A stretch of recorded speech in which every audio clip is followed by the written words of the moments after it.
제3과 나는 생명의 떡이다. 두 번째 시간입니다. 요한복음 6장 35절에서부터 71절까지 말씀인데요. 53절 말씀을 제가 읽어드릴게요. 예수께서 이르시되 내가 진실로 진실로 너희에게 이르노니 인자의 살을 먹지 않고 인자의 피를 마시지 아니하면 너희 속에 생명이 없느니라.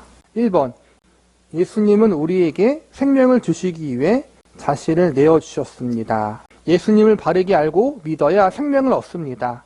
요셉과 마리아의 아들로만 알아서는 안 됩니다. 위대한 스승으로만 추앙하고 따르는 사람들은 예수님이 이 땅에 오신 이유를 모르는 것입니다.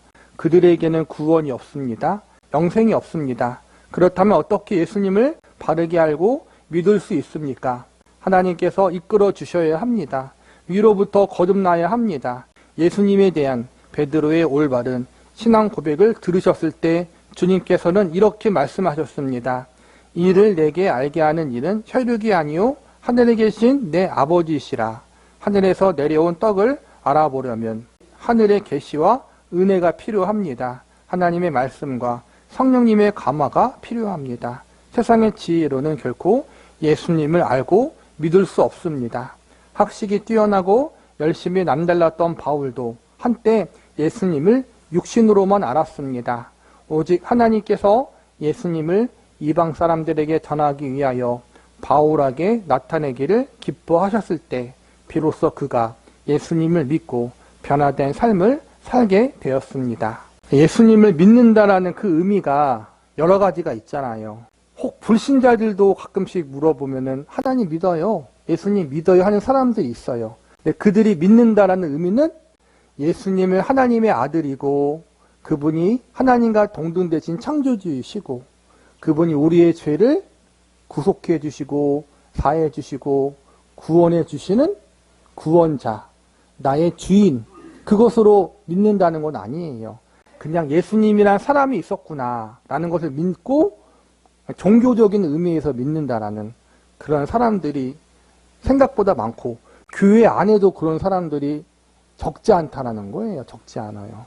교회를 다니고 심지어 직분을 가졌는데도 예수님을 믿는다는 것이 그분이 하나님의 아들이고 창조주로서 나의 구원자요 나의 주인으로 믿는 것이 아니라 그냥 위대한 선인 정도로만 믿는 사람들이 교회 안에도 있고 심하게는 목사들 중에도 있어요. 자유주의 신학자, 자유주의 목사라고 하잖아요. 그러한 목사들이 은근히 많고 점점 많아져요. 점점. 예수님을 예수님 되게 믿지 못하는 그런 상황들이 점점 오늘날 또 앞으로도 많아지고 있다. 근데 그런 사람들에게는 구원이 없다라는 거예요. 구원이. 아무리 그 사람들이 인격적으로 성품적으로 훌륭해도 그 사람들이 아무리 머리가 좋아도 예수님을 바르게 믿지 않는다라면 그분이 창조주 하나님과 동등되신 분이심을 믿지 않는다면 그분이 나의 죄를 용서하시고 나의 영혼을 구원하시는 구속자라는 사실, 나의 구원자라는 사실을 받아들이지 않는다면 소용이 없다라는 거예요. 근데 예수님 당시에도 수많은 사람들이 그랬다라는 거예요. 예수님이 너무나 인기 많으니까 예수님이 가는 곳마다 사람이 몰려들어요. 오늘 본문이 기록될 그 당시에도 5,000명을 먹이셨어요. 남자만 5,000명. 남자, 여자, 어린아이까지 하면 15,000에서 2만 명이 넘는 사람을 보리떡 5개와 물고기 2개로 먹이신 거예요. 그 기적을 보니까 얼마나 사람들이 놀라겠어요. 그 당시에는 대부분이 가난한 서민들이었어요. 하루 벌어 하루 먹고 사는 사람. 그런데 예수님이 그 작은 것으로 자신들을 배불리 먹여 살렸다라면 그 예수님만 계시면 배고픔은 면하겠다. 그 생각이 드는 거예요. 그리고 병든 자를 고쳐주시고 장애에 있는 사람들을 고쳐주시고 귀신 들린 자를 쫓아주시고 또 하나님 말씀을 잘 가르치니까 훌륭한 선생이다. 어떤 사람은 엘리야와 모세와 같은 선지자다. 그렇게 믿기도 했어요. 근데 거기서 끝이야. 그냥 육신적으로 훌륭한 인간, 훌륭한 사람으로밖에 받아들이지 않았다라는 거 대부분. 그런 사람들에게는 구원이 없다라는 거예요. 그래서 예수님이 답답하니까 나는 생명의 떡이다. 나는 하늘로부터 내려온 떡이다. 그렇게 얘기해 주신 거란 말이에요. 비유적으로. 생명의 떡을 먹어야 생명을 얻습니다. 떡은 먹을 때 유익을 얻는 것이지만 바라보기만 해서 아무런 유익이 없습니다. 예수님께서 스스로 떡에 비유하셨습니다. 떡을 먹어서 생명을 얻듯이 예수님을 믿고 받아들임으로써 생명을 얻는다는 것을 말씀하신 것입니다. 여기에 예수님이 우리에게 생명을 주시는 방식이 암시되어 있습니다. 떡이 으깨어지고 부서져서 사람들에게 양식이 되듯이 예수님은 우리의 생명을 주시려고 자신을 내어주셨습니다. 우리를 위해 생명의 떡으로 오신 예수님은 십자가에서 찢기시고 부서지며 피를 쏟으셨습니다. 그러므로 생명의 떡으로 시작된 예수님의 비유는 내가 줄 떡은 세상의 생명을 위한 내 살이요 인자의 살을 먹지 아니하고 인자의 피를 마시지 아니하면 너희 속에 생명이 없다는 말씀으로 이어집니다. 우리는 벼농사를 지어서 쌀로 밥을 먹는데 이스라엘 같은 경우에는 밀농사, 보리농사를 지어서 그것을 빻아서 우리로 하면 빵 같은 걸 만들어서 먹었어요. 먹을 때 그냥 먹는 게 아니라 둥그런 떡을 만들었으면 이렇게 손으로 찢어서 먹었어요. 찢어가지고. 예수님이 생명의 떡이라는 말씀은 나중에 십자가에서 일어난 사건까지 이제는 나가는데 떡을 찢어서 먹음으로써 에너지를 얻어서 살아가는 것처럼 예수님이 우리에게 그렇게 생명이 되신다라는 거예요. 예수님으로 말미암아 우리가 살아갈 수 있다는 것을 보여주시는 거예요. 이렇듯 예수님은 훌륭한 선생이고 위대한 하나님의 사람으로 끝나는 게 아니라 그분이 생명의 근원 되신다는 거예요. 창조주라는 거예요. 창조주. 인간이 처음 창조되었을 때 아담과 하와가 창조되었을 때 하나님이 진흙으로 빚으시고 생기를 불어 넣어주셨잖아요. 그 생기를 불어 넣어주신 분, 생명을 주신 분이 하나님이셔요. 예수님도 동일하게 우리에게 생명의 근원이 되신다는 거예요. 생명의 떡이란 말이 그 말씀이에요. 관찰 질문. 예수님께서 자신을 하늘에서 내려온 떡이라고 하자 군중들이 뭐라고 수군거립니까? 요한복음 6장 42절에 보니까 예수님이 그들에게 하나님 말씀을 증거하면서 그들이 자꾸 예수님을 그냥 사람으로만 보니까 그게 아니다 라는 사실을 알려주기 위해서 생명의 떡이다, 하늘에서 내려온 떡이다, 비유와 상징으로 얘기하시는 거죠. 저 사람은 요셉과 마리아라는 부모가 있는 사람인데 그 사람에게서 낳은 사람인데 어떻게 하늘에서 내려왔다라고 거짓말을 하느냐, 그렇게 왜곡하고 예수님에 대해서 공격했어요. 관찰 질문이 예수님의 살이 세상을 주는 생명의 떡이라고 말씀하셨을 때 군중들이 보인 반응은 무엇입니까? 상징이잖아요. 근데 그걸 깨닫지 못하고 어떻게 인간의 살을 먹을 수 있느냐라고 하면서 오해했다라는, 이상한 사람으로 봤다라는 거예요, 예수님을. 그분의 살과 피를 먹으라는 것은 십자가에서 그분이 생명을 바쳐서 우리를 구원해 주신 사건을 의미하는 거예요. 상징하는 거예요. 십자가에서 몸과 생명을 내어주신 예수님, 몸이 찢기시고 피가 흘리신 그 예수님을 구세주로 믿으라는 거예요. 네, 많은 사람들이 그걸 오해했죠. 이 성찬의 떡과 잔은 예수님의 살과 피를 상징합니다. 공관복음에서는 공통적으로 예수님이 잡히시던 날 밤 제자들과 마지막 유월절 만찬 중에 성찬을 제정하신 일을 기록하고 있습니다. 요한복음에는 성찬 제정에 대한 언급이 없는 대신 오병이어 기적이 있는 다음 날 군중들과 주고받은 말씀이 나와 있습니다. 둘 다 유월절을 배경으로 일어난 사건입니다. 예수님은 광야에서 군중을 향해 인자의 살을 먹고 피를 마셔야만 생명을 얻는다고 말씀하셨습니다. 주님은 제자들과 마지막 만찬을 나누는 자리에서도 같은 복음의 말씀을 하셨습니다. 이것은 너희를 위하여 주는 내 몸이라. 이것은 죄 사함을 얻게 하려고 많은 사람을 위하여 흘리는 바 나의 곧 언약의 피니라. 성찬식은 믿는 사람만 참여할 수 있습니다. 성찬의 떡과 잔은 믿음으로 먹고 마셔야 합니다. 성찬에 참여하는 것은 신앙 고백적 행위이기 때문입니다. 지금 먹는 떡이 날 위해 내어주신 예수님의 몸이고 지금 마시는 잔이 나의 죄를 용서하시려고 예수님이 흘리신 피를 가리킨다는 믿음으로 행하는 것이 성찬입니다. 그럴 때에야만 성찬이 유익됩니다. 성경은 누구든지 주의 떡이나 잔을 합당치 않게 먹고 마시는 자는 주의 몸과 피에 대하여 죄를 짓는 것이고 주의 몸을 분별하지 못하고 먹고 마시는 자는 자기의 죄를 먹고 마시는 것이라고 경고합니다. 그러나 믿음으로 참여하는 성찬은 눈에 보이는 복음이 되어 성령님의 감화하시는 은혜 속에서 우리의 영혼을 건강하게 합니다. 교회가 한 분, 예수 그리스도의 살과 피에 참여하는 한 몸이라는 사실을 잘 보여줍니다. 예수님이 생명의 떡이다, 하늘에서 내려온 떡이다라고 말씀하실 때 성찬과 연결 지을 수 있어요. 예수님이 고난당하시잖아요. 십자가에 올라가는 과정과 십자가 상에서 몸이 찢기시고 고통당하는 이유가 떡을 떼어 먹는 게 살기 위해 먹는 것처럼 예수님이 우리를 살리시기 위해서 그분의 몸을 찢기셨다는 거예요. 그런 의미에서 예수님이 생명의 떡, 하늘에서 내려온 떡이라는 거예요. 질문 3. 예수님의 살을 먹고 피를 마셔야 영생을 얻는다는 말씀은 성찬을 제정하시는 말씀과 어떤 점에서 비슷합니까?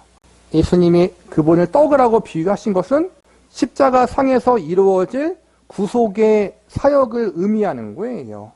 예수님께서 이 땅에 오신 이유, 십자가에 지신 이유는 궁극적으로 하나님이 우리 인간의 모든 죄를 예수님이 대신 져서 십자가에서 죽게 하기 위해서, 저와 여러분의 죄를 용서하기 위한 제물이 되기 위해서 십자가에서 돌아가신다는 사실을 알려주기 위해서 이 말씀을 미리 하신 거란 말이에요. 미리. 3번, 하나님의 말씀이 생명의 양식입니다. 예수님은 군중들의 관심을 말씀으로 향하게 하십니다. 지금까지 예수님 자신이 생명의 떡이라고 하시고 자신의 살과 피가 생명의 양식이라고 하셨습니다. 예수님은 이제 자신이 하시는 말씀이 곧 생명이라고 하십니다. 그들의 마음의 떡이 아니라 말씀을 향해야 합니다. 그래야 그들의 영혼이 삽니다. 삶이 활력 있게 됩니다. 여기서 다시 예수님의 교훈은 광야에서 주어졌던 말씀과 연결됩니다. 사람은 떡으로만 사는 것이 아니요 여호와의 입에서 나오는 모든 말씀으로 사는 줄 너가 알게 하려 하십니다. 우리를 살리는 것은 생명의 떡이신 예수님 자신이고 예수님의 입에서 나오는 진리의 말씀입니다. 참된 신자들은 하나님의 말씀으로 살아난 사람들입니다. 믿음은 들음에서 나며 들음은 그리스도의 말씀으로 말미암으느니라. 예수님의 입에서 나오는 말씀이 어디에 지금 기록되어 있어요? 성경에 기록되어 있잖아요. 여러분 마음속에 들리는 음성이 아니에요. 귀에 들리는 신비한 음성이 하나님의 음성이 아니라 예수님의 음성이 아니라, 물론 하나님께서 성령님을 통해 우리에게 감동을 주셔요. 근데 그거는 성경 말씀과 같이 권위 있는 게 아니에요. 그 말은 뭐냐면은 틀릴 수도 있고 옳지 않을 수도 있다라는 거예요. 온전치 않다라는 거예요. 그래서 항상 우리는 기록된 성경 말씀으로 돌아가야 된다는 거예요. 하나님 말씀으로 돌아오라는 것은 성경 말씀으로 돌아오라는 거예요. 저와 여러분이 어떻게 예수님 믿었어요? 복음을 듣고 예수님 믿은 거잖아요. 예수님 믿고 구원받으세요. 우리는 죄인인데 예수님이 나를 위해 십자가를 돌아가심으로 나의 죄를 용서해 주시고 나를 구원해 주셨습니다. 이 복음의 말씀을 듣고 믿은 거잖아요. 그렇죠? 근데 그 복음의 말씀이 어떻게 2000년 전 말씀인데 우리에게 온 거예요? 성경 말씀에 기록되어서 전달되어서 온 거잖아요. 그렇죠? 그래서 복음의 말씀은 성경 말씀에 기록된 말씀이라는 거예요. 이게 너무나 중요한 거예요. 우리는 이 말씀을 통해, 하나님의 말씀인 성경 말씀을 통해, 그리고 그 말씀에 기록된 복음의 말씀을 통해 구원받게 되고 하나님의 자녀가 된 거예요. 이 말씀이 우리를 구원시킨 거예요. 근데 거기서 끝나는 것이 아니라 또 여기 보니까 또한 신자들은 하나님의 말씀으로 살아가는 사람들입니다. 성경 말씀을 통해 구원받은 우리는 그 성경 말씀을 통해 바르게 신앙생활을 하며 살아가야 한다는 거예요. 구원 얻게 한 성경 말씀이 구원 얻은 자가 바르게 살아갈 수 있는 지침도 된다는 거예요. 하나님의 말씀이 구원 얻은 믿음인 줄 뿐 아니라 계속 영적으로 튼튼하게 자라갈 양식이 되고 하나님의 일을 할 수 있는 지혜와 능력을 공급해 주기 때문입니다. 그것이 하나님께서 우리에게 성경을 주신 이유이며 요한복음을 기록한 목적이기도 합니다. 예수님은 누구인가라는 질문에 그리스도시요 살아계신 하나님의 아들이라고 정확히 고백했던 베드로는 여기에서도 영생의 말씀이 주께 있사오니 우리가 누구에게로 가오리까라고 대답함으로써 모든 참된 신자에게 있어야 할 믿음을 고백합니다. 관찰 질문 4번 볼게요. 예수님의 계속되는 말씀에 제자들은 어떻게 반응합니까? 예수님이 나는 하늘에서 내려온 떡이다. 나는 생명의 떡이다. 너희가 내 살과 피를 먹어야 된다. 그렇게 하니까 이상하잖아요. 그렇죠? 일반적인 사람들은 성령 하나님이 깨닫게 해주셔야 되는데 그게 안 되니까 많은 사람들이 그 말을 듣고 너무 어렵다고 해서 예수님을 떠나가요. 오병이어 기적 때만 해도 수많은 사람들이 예수님을 따랐는데 이제는 그때 예수님이 이렇게 어렵게 말하니까 많은 사람들이 떠나가게 돼요. 그러니까 자기한테 맞지 않는다라는 거예요. 자꾸 그들이 원하는 건 뭐였어요? 육신의 떡, 육신의 필요를 채워주는 거예요. 예수님이 자신들의 먹을 걸 공급해 주시고 아픈 것을 치료해 주는 그러한 의사가 되어 주시고 그리고 한 발 더 나가 유능한 정치가가 돼서 이스라엘 나라를 부흥케 해주실 줄 알았는데 예수님이 자꾸 이상한 소리만 하시는 거예요. 생명의 떡이다. 너에게 지금 구원이 필요하다. 그렇게 말씀하니까 실망하고 떠나갔다라는 거예요. 관찰 질문 5. 참된 믿음을 가진 신자들의 대표로서 베드로의 신앙 고백은 무엇입니까? 그리스도시요 살아계신 하나님의 아들이십니다. 단순한 인간이 아니라 하나님의 아들이라는 거예요. 하나님과 동등되신 분이시다. 그리고 사람들이 떠날 때 예수님이 그래요. 12 제자들에게 너희도 떠나겠느냐 하니까 베드로가 영생의 말씀이 주께 있사오니 우리가 누구에게로 가오리까. 12 제자들은 다른 사람들이 떠나갈 때 예수님이 영생이시고 생명이기 때문에 떠나가지 않는다고 고백했다라는 거예요. 이 고백이 우리의 고백이 되어야 한다라는 거예요. 예수님이 우리의 필요를 채워주셔요. 육신의 아픔도 고쳐주실 때가 있고 가정의 아픔도 회복시켜 주실 때도 있고 내가 갖고 있는 인생의 여러 가지 문제에 대해서 해결해 주실 수도 있고 위로를 주시고 내 공고한 마음을 채워주시고 그런데 그 육신의 필요를 채워주지 않으실 때가 있어요. 그러니까 내 육신의 소원, 기도의 제목을 안 들어주실 때가 있다라는 거예요. 실제로 우리가 기도하는 여러 가지 기도의 제목들 응답되는 것도 있지만 응답되지 않은 것도 많잖아요, 여러분. 그런데 왜 우리가 예수님을 떠나지 않아요? 처음에는 실망했지만 알고 보니까 그게 가장 중요한 게 아니라 예수님 그분 자체가 가장 중요한 분이시고 그분이 나의 가장 중요한 소망이시기 때문에 안 떠나가는 거잖아요. 그렇죠? 그걸 알게 하신 거예요. 육신의 필요가 다 채워지지 않고 내가 원하는 기도의 제목들이 다 응답되지 않은 것 같지만 그 예수님으로 말미암아 우리가 만족하고 그분이 나의 생명이고 소망이기 때문에 나의 구원이기 때문에 우리가 실망하지 않고 살아가고 있다는 거예요. 나는 생명의 떡이다가 그 의미예요.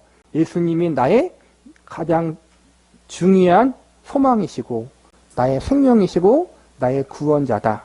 다른 것과 우선순위를 바꿀 수 없는 분이라는 거예요.